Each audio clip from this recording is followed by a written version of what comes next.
or any emotion. Dr. Burns is a leading author, researcher in mood disorders and cognitive therapy. Cognitive therapy, simply put, is about learning how to change how you think about situations.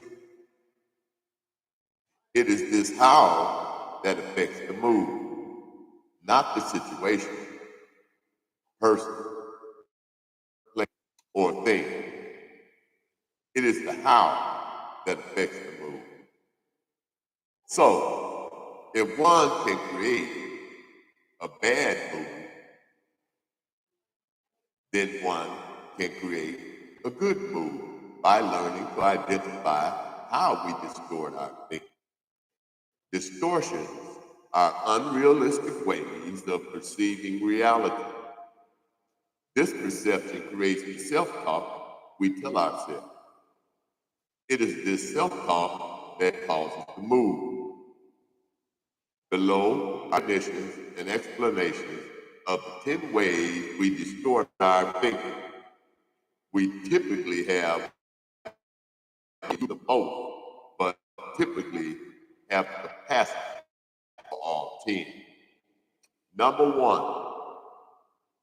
all or nothing thinking. This is when we evaluate in the extremes. Is black or white, good or bad? There is no middle ground. Perceptions do not conform to reality and therefore cause a lot of depression and anxiety. Example, this day was the worst. I'm the ugliest day was the worst.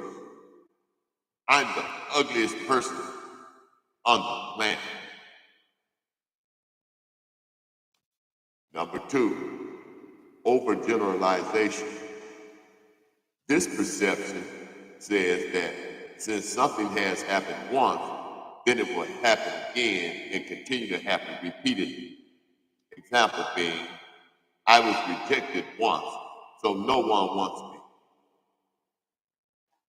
Number three, mental filter. Picking out the negatives and dwell exclusively on them, turning the entire negative. Example, it's like wearing a pair of colored glasses. We only. Number four, disqualifying the positive. This is one of the most destructive patterns of thinking.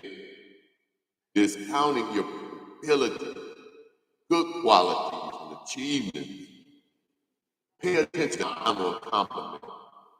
Do you brush it off, distrusting what they have said? Compliments are gifts.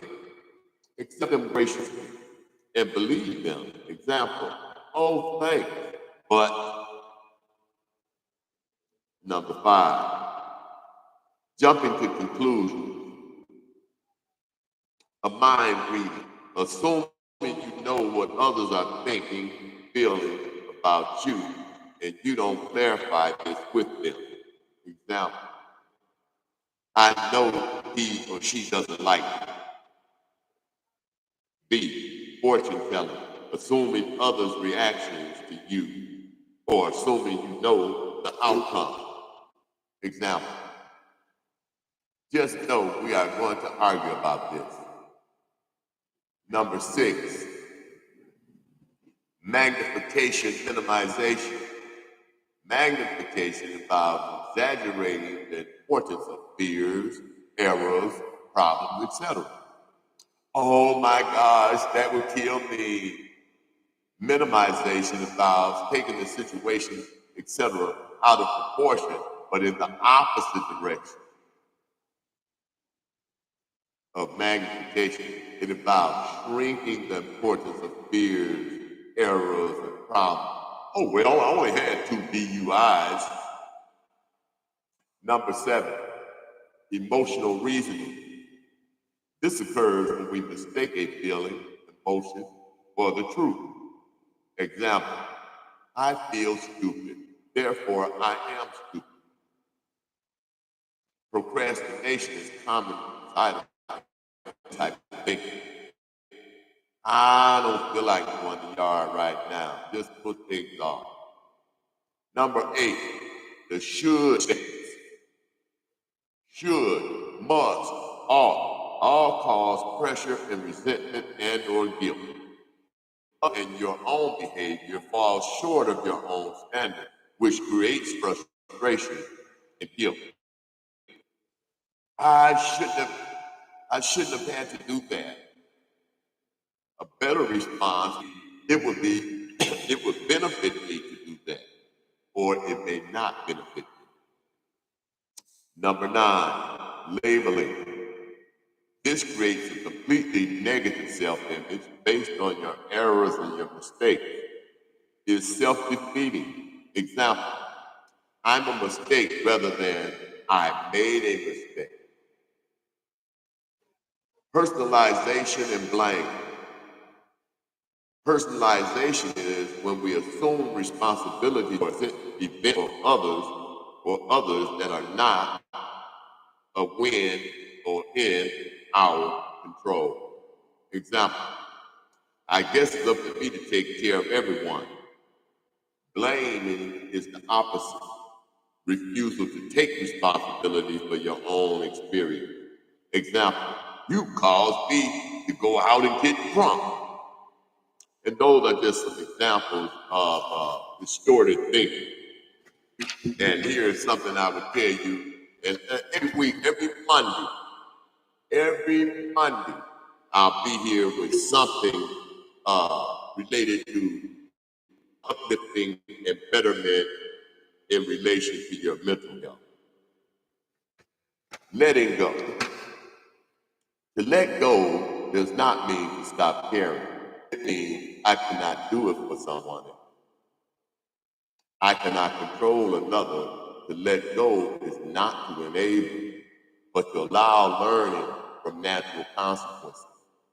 To let go is to admit powerlessness, which means the outcome is not in my hand. To let go is not to try to change or blame another. It is to make the most of myself. To let go is to not care, but to care about. Not to care for, but to care about. To let go is not to fix, but to be supportive. To let go is not to judge, but to allow another to be a human being, but to allow others to make their own destiny. To let go is not to be protected. It is to permit another to accept. To let go is not to nag, hold, or shout your own myself. To let go